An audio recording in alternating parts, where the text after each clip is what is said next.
Welcome to the Reality Revolution. I'm your host, Brian Scott, and today I'm overjoyed to introduce Christian Larson to the Reality Revolution library that we are starting to gather here. We're going to do a deep dive on a chapter from a wonderful book by Christian D. Larson.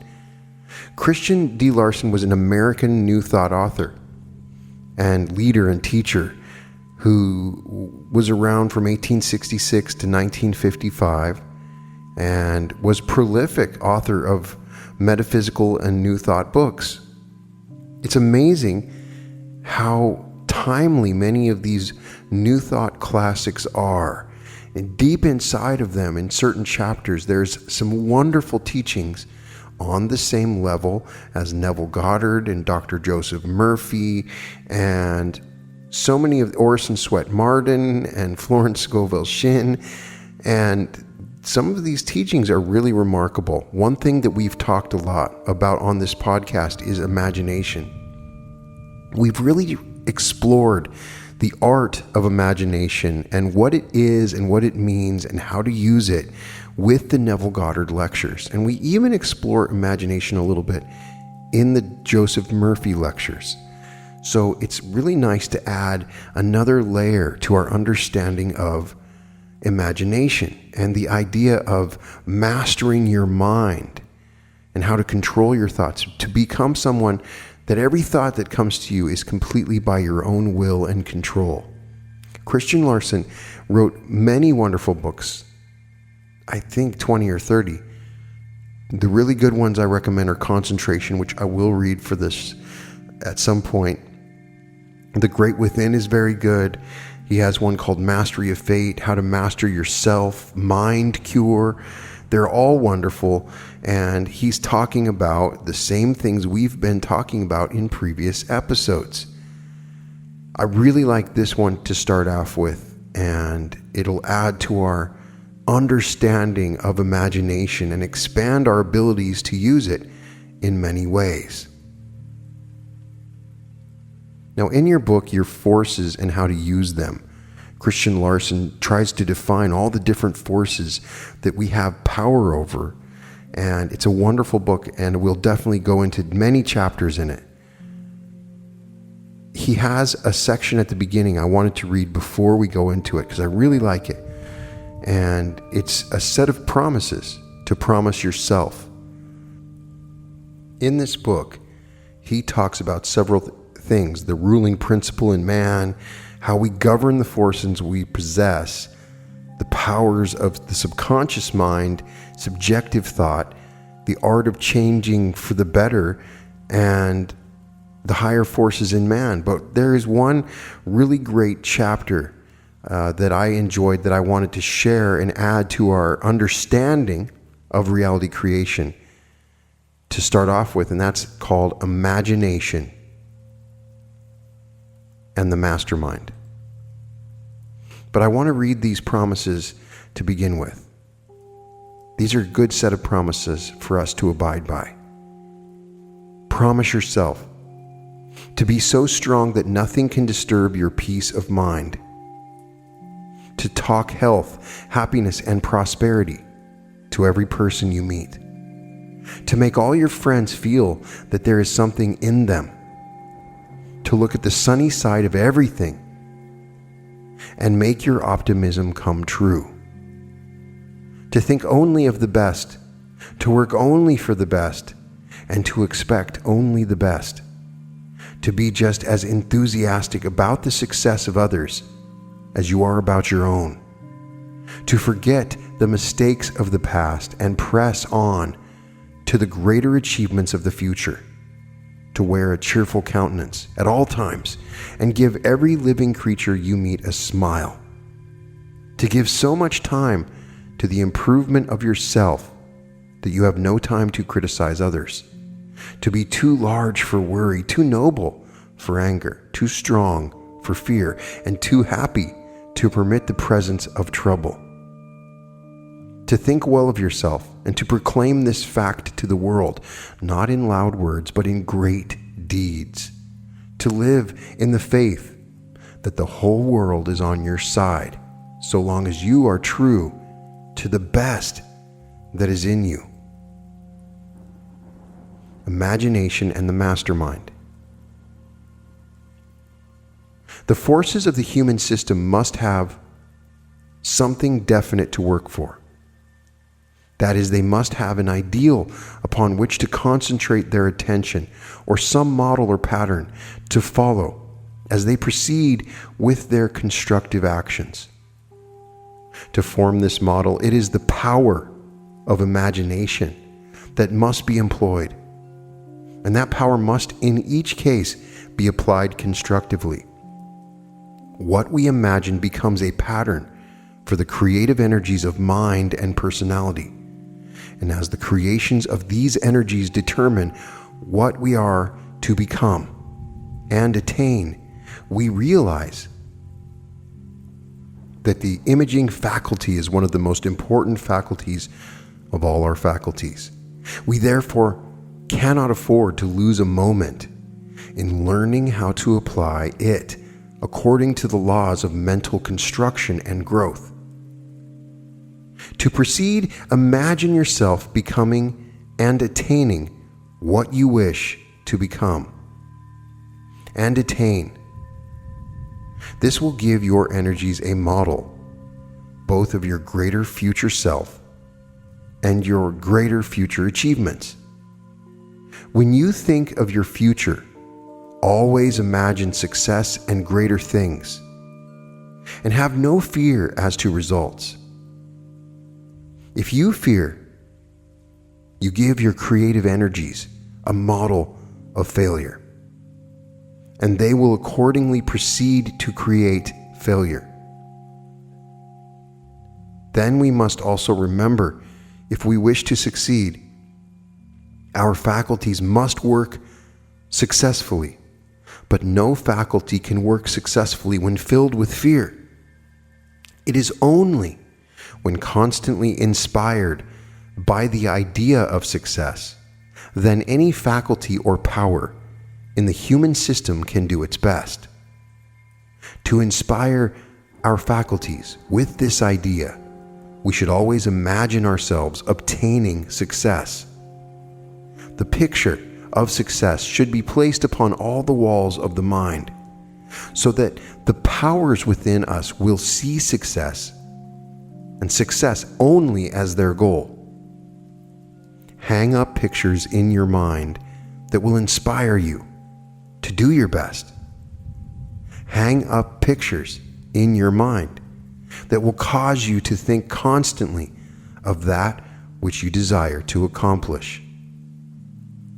And this you may do by imagining yourself being that greater something that you want to be, and doing that greater something that you want to do.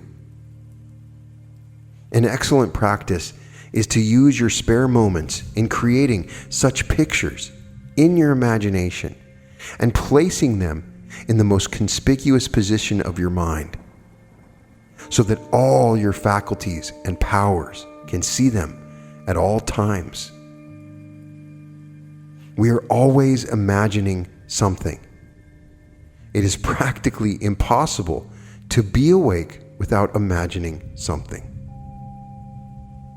Then why not imagine something at all times that will inspire the powers within us to do greater and greater things? To aid the imagination in picturing the greater, the higher, and better, we should hitch our wagon to a star. The star may be something quite out of reach as far as present circumstances indicate. But if we hitch our wagon to something in such a lofty position, our mind will begin to take wings. It will no longer be like a worm crawling in the dust. We shall begin to rise and continue to rise. The only thing that can cause the mind to rise is imagination. The only thing that can make the mind larger than it is imagination. The only thing that can make the mind act along new lines is imagination. This being true, it is unwise to use the imagination for any other purposes than for the best that we can think or do. In this connection, there are a few suggestions that will be found of special value. First, make up your mind as to what you really want in every respect. Determine what surroundings or environment you want.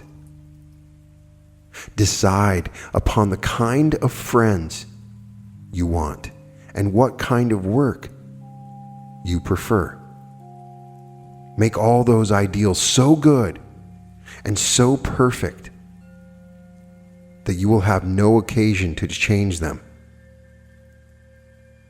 Then fix those ideals so clearly in mind that you can see them at all times and proceed to desire their realization with all the power of mind and soul. Make that your first step. Your second step should be to imagine yourself living in those surroundings that you have selected as your ideal. Then make it a point to live in that imagination every moment of every day. Instead of imagining a number of useless things during spare moments, as people usually do, imagine yourself living in those surroundings and those ideals.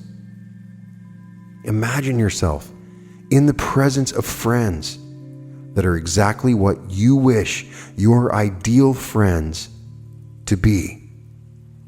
And permit your fancy to run as far as it may wish along all of those idealistic lines. If you have not found your work, proceed to imagine yourself doing what you wish to do. If you have already found your work, imagine yourself doing that work as well as you would wish, and imagine the coming of results as large as your greatest desires could expect. Devote every moment of your spare time to the placing of those ideals before your attention, and you will give your power and forces something strong and definite to work for. Every mental force is an artist, and it paints according to the model. What you imagine is the model, and there is not a single mental action that is not inspired or called forth into action by some picture or model which the imagination has produced. The imagination can call forth the ordinary or the extraordinary. It can give you the powers of your being, an inferior model or an extraordinary model. And if the imagination is not directed to produce the extraordinary and the superior, it is quite likely to produce the ordinary and the inferior. Your second step, therefore, should be to imagine yourself actually living in those surroundings that you may have selected as your ideal, and in actually becoming and doing what you are determined to become and do. This practice would, in the first place, give you a great deal of pleasure. Because if you have definite ideals and imagine yourself attaining those ideals, you will certainly enjoy yourself to a marked degree for the time being. But in addition to that enjoyment, you will gradually and steadily be training your mind to work for those greater things. The mind will work for that which is uppermost in thought and imagination. Therefore, we should invariably place our highest ideals uppermost, so that the whole of our attention may be concentrated upon those ideals, and all the powers of our mind and personality directed to work for those ideals. Your third step should be to proceed to apply the power of desire, the power of will, the power of scientific thought, and in brief, all your powers in trying to realize those beautiful ideals that you continue to imagine as your own. Do as the ancient Hebrews did. First, make your prediction. Then go to work and make it come true. What you imagine concerning your greater future is your prediction, and you can cause that prediction to come true if you apply all the power in your possession in working for its realization every day. The constructive use of imagination, therefore, will enable you to place a definite model or pattern before the forces of your system, so that those forces may have something better and greater to work for. In brief, instead of permitting most of your energies to go to waste and the remainder to follow any pattern or idea that may be suggested by your environment or your own helter-skelter thinking, you will cause all your energy to work for the greatest and the best that you may desire. This is the first use of imagination, and it easily places this remarkable faculty among the greatest in the human mind. Another use of the imagination is found in its power to give the mind something definite to think about at all times, so that the mind may be trained to always think of that which you really want to think. That is, through this use of the imagination, you can select your own thought and think your own thought at all times. And he who can do this is gradually becoming a mastermind. The mastermind is the mind that thinks what it wants to think, regardless of what circumstances, environment, or associations may suggest. The mind that masters itself creates its own ideas, thoughts, and desires through the original use of imagination, or its own imaging faculty. The mind that does not master itself forms its thoughts and desires after the likeness of the impressions received through the senses, and is therefore controlled by those conditions from which such impressions come. Because as we think, so we act and live. The average mind usually desires what the world desires without any definite thought as to his own highest welfare or greatest need. The reason being that a strong tendency to do likewise is always produced in the mind when the desires are formed in the likeness of such impressions as are suggested by external conditions. It is therefore evident that the person who permits himself to be affected by suggestions will invariably form artificial desires, and to follow such desires is to be misled.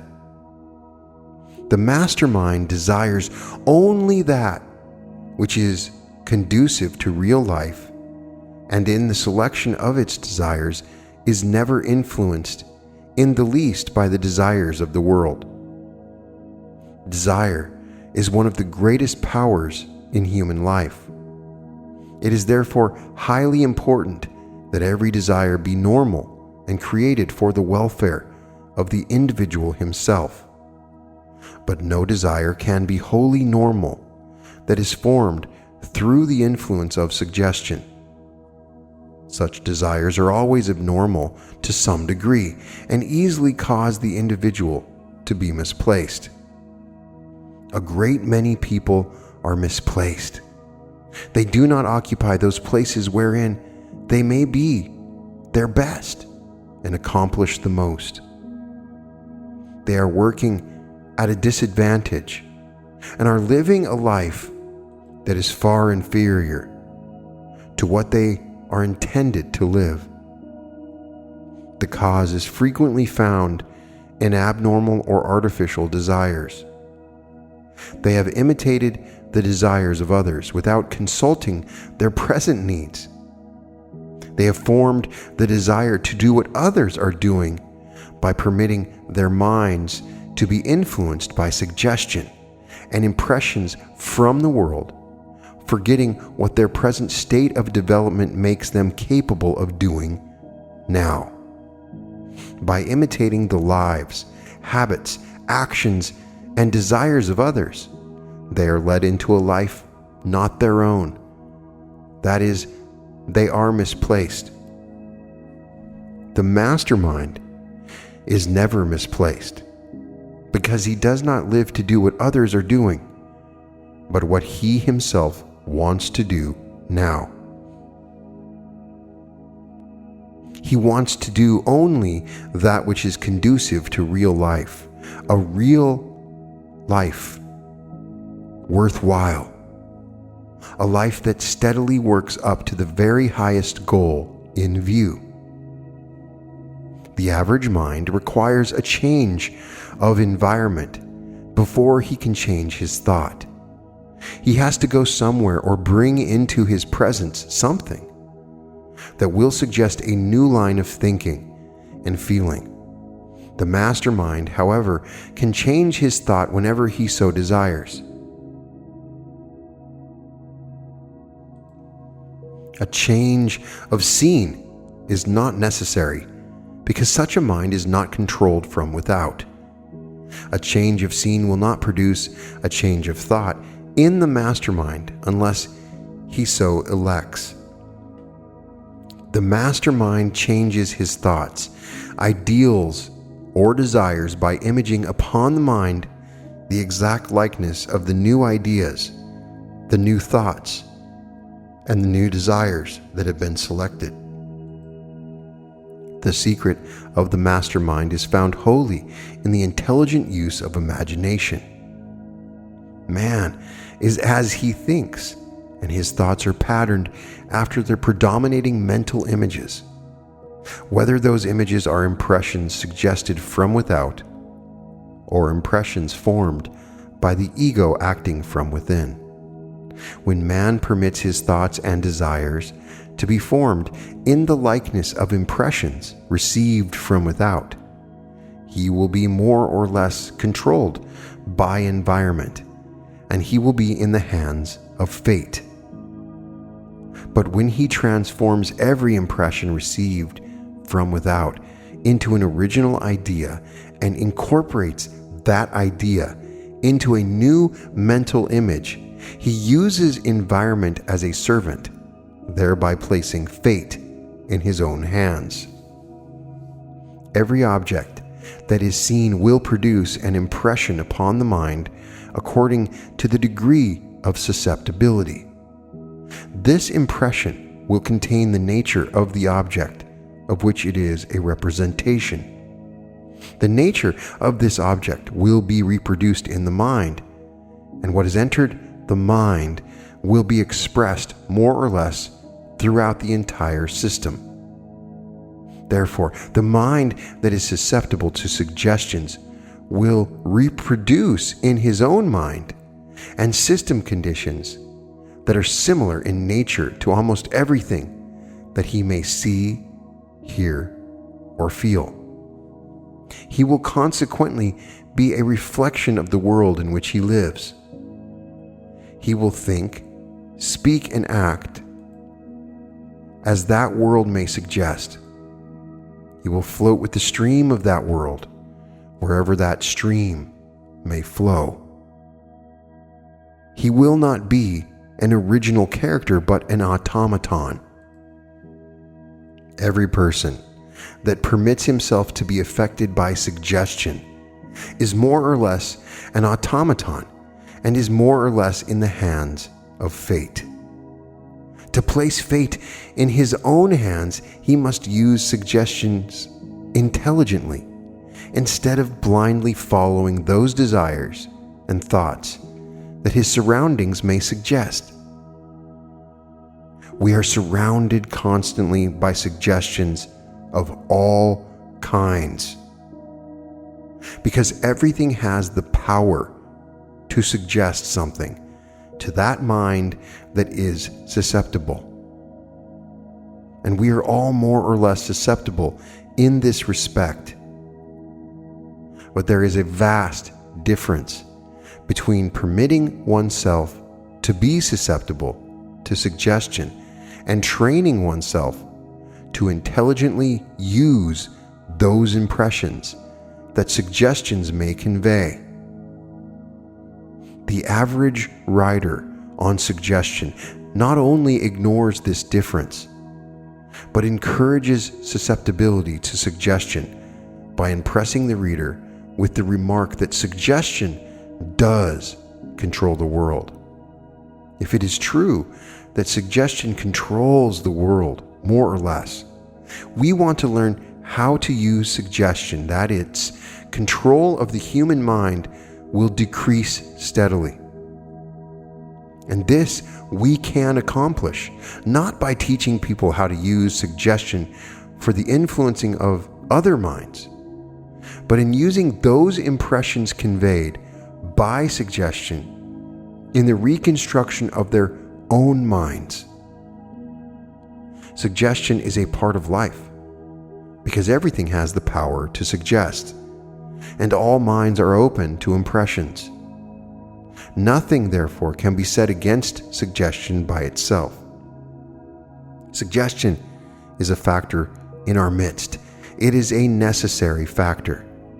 The problem is to train ourselves to make intelligent use of the impressions received instead of blindly following the desires produced by those impressions, as the majority do.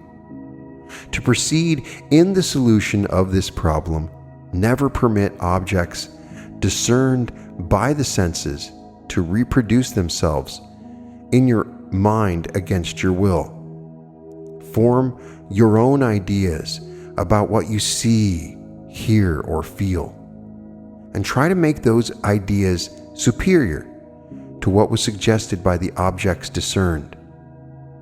When you see evil, do not form ideas that are in the likeness of that evil. Do not think of the evil as bad, but try to understand the forces that are back of that evil. Forces that are good in themselves, though misdirected in their present state. By trying to understand the nature of the power that is back of evil or adversity, you will not form bad ideas, and therefore will feel no bad effects from experiences that may seem undesirable. At the same time, you will think your own thought about the experiences, thereby developing the power of the mastermind.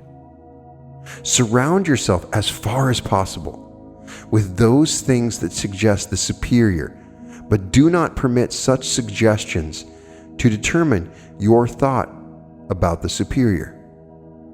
Those superior impressions that are suggested by superior environment should be used in forming still more superior thoughts. If you wish to be a mastermind, your thought must always be higher than the thought your environment may suggest, no matter how ideal that environment may be. Every impression that enters the mind through the senses should be worked out and should be made to serve the mind in its fullest capacity. In this way, the original impression will not reproduce itself in the mind, but will become instrumental in giving the mind a number of new and superior ideas. To work out an impression, try to see through its whole nature. Look at it from every conceivable point of view, and try to discern its actions, tendencies, possibilities, and probable defects. Use your imagination in determining what you want to think or do, what you are to desire, and what your tendencies are to be. Know what you want, and then image those things upon the mind constantly. This will develop the power to think what you want to think, and he who can think what he wants to think is on the way to becoming what he wants to become. The principal reason why the average person does not realize his ideals is because he has not learned to think what he wants to think. He is too much affected by the suggestions that are about him. He imitates the world too much, following desires that are not his own. He is therefore misled and misplaced. Whenever you permit yourself to think what persons, things, conditions, or circumstances may suggest, you are not following what you yourself want to think. You are not following your own desires, but borrowed desires. You will therefore drift into strange thinking, and thinking that is entirely different from what you originally planned. To obey the call of every suggestion and permit your mind to be carried away by this, that, or the other will develop the tendency to drift until your mind will wander. Concentration will be almost absent, and you will become wholly incapable of actually thinking what you want to think. One line of constructive thinking will scarcely be begun when another line will be suggested, and you will leave the unfinished task to begin something else, which in turn will be left incomplete. Nothing, therefore, will be accomplished. To become a mastermind, think what you want to think, no matter what your surroundings may suggest, and continue to think what you want to think until that particular line of thought or action has been completed. Desire what you want to desire, and impress that desire so deeply upon consciousness that it cannot possibly be disturbed by those foreign desires that environment may suggest, and continue to express that desire with all the life and power that is in you until you get what you want. When you know that you are in the right desire, do not permit anything to influence your mind to change. Take such suggestions and convert them into the desire you have already decided upon, thereby giving that desire additional life and power. Never close your mind to impressions from without. Keep the mind open to the actions of all those worlds that may exist in your sphere, and try to gain valuable impressions from every source. But do not blindly follow those impressions. Use them constructively in building up your own system of original thought. Think what you want to think, and so use every impression you receive that you gain greater power to think what you want to think. Thus, you will gradually become a mastermind. Follow the vision of the soul. Be true to your ideals, no matter what may happen now. Then things will take a turn, and the very things you wanted to happen will happen. The ideal has a positive drawing power towards the higher, the greater, and the superior. Whoever gives his attention constantly to the ideal, therefore, will steadily rise in the scale. Take things as they are today and proceed at once to make them better. Expect every change to lead you to something better, and it will. As your faith is, so shall it be. To be human is not to be weak. To be human is to be all that there is in man, and the greatness that is contained in the whole of man is marvelous indeed. So that is our first introduction on the podcast to Christian Larson. And I loved this chapter on imagination. The suggestions that he gives are high-level, advanced reality creation suggestions. So it may have sounded cliche to you, but let's break down some of the more important parts of what he said. And that is the imagination and understanding what it is that you're imagining. The only thing, he says, that can make the mind act along new lines is imagination. So it is our motivation. So he gives some suggestions on imagination.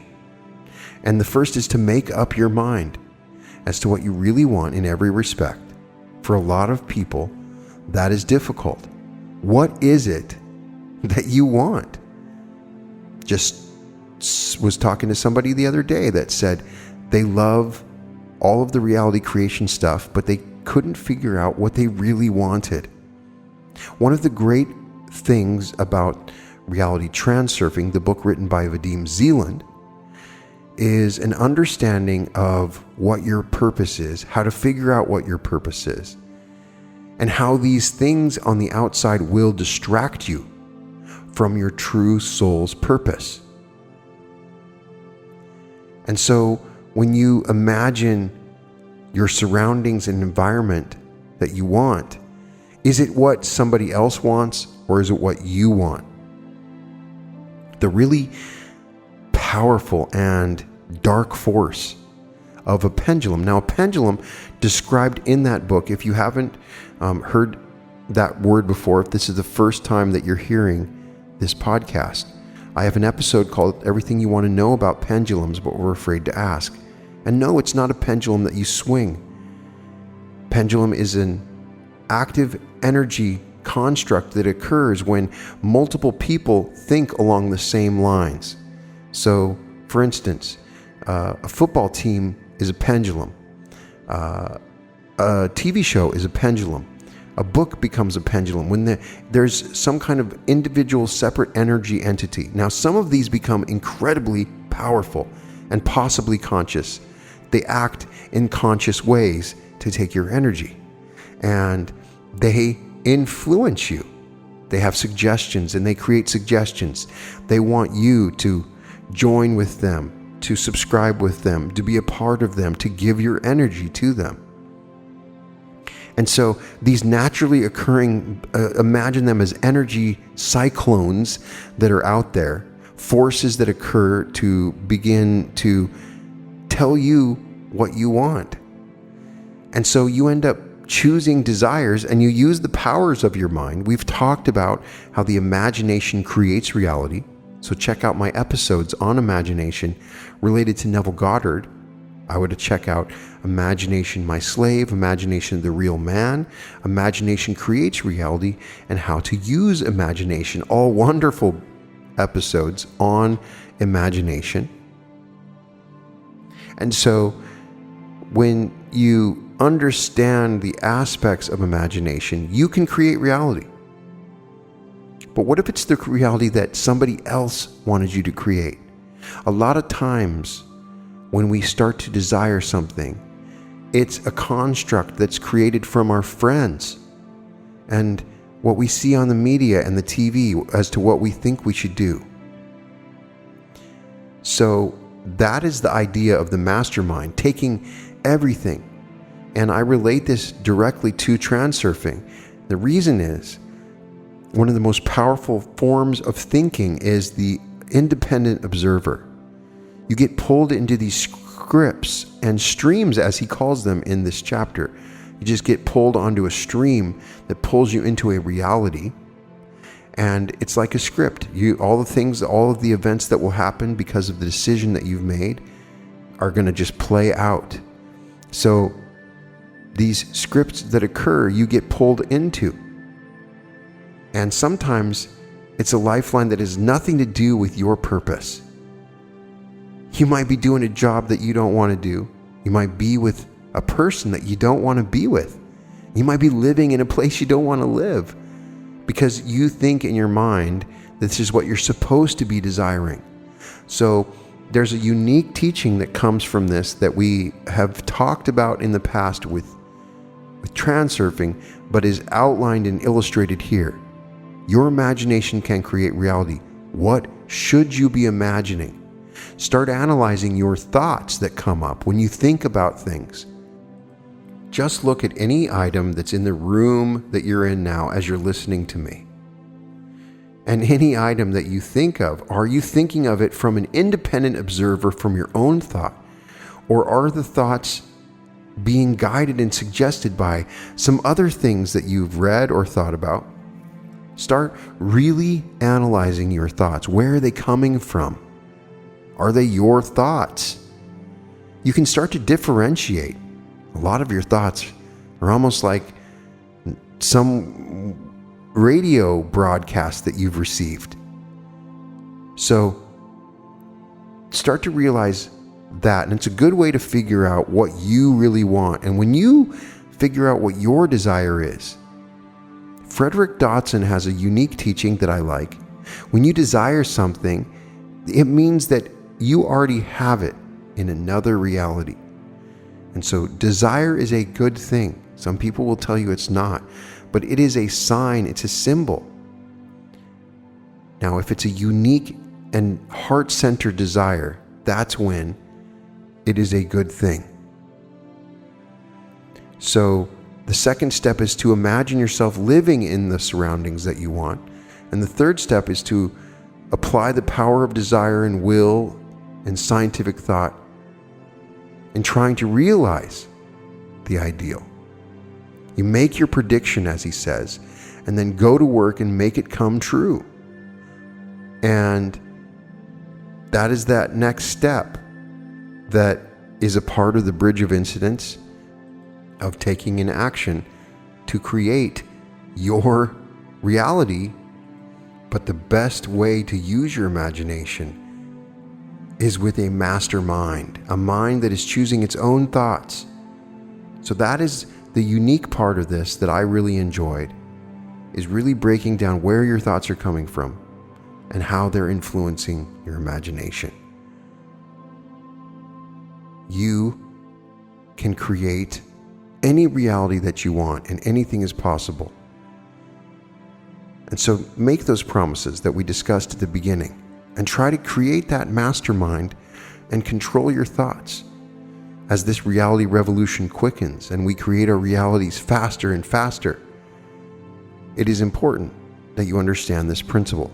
It's not complicated, but realize even if you're in this process of imagining, it may be something that you have been influenced to imagine from outside forces like a TV show or your friends or something like that. So listen to this again to understand the steps to become the mastermind and follow your vision. Follow the vision of your soul, not someone else. Be true to your ideals no matter what may happen. And then things will take a turn, and the very things you wanted to happen will happen. And you will become a mastermind in your own imagination. Thank you so much for sharing this teaching with me. I have so much wonderful stuff on the way. I can't wait for you to hear it. I'm wishing you the very, very best and imagining wonderful things for you.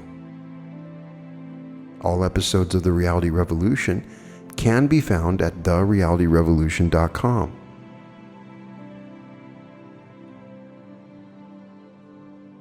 And welcome to The Reality Revolution.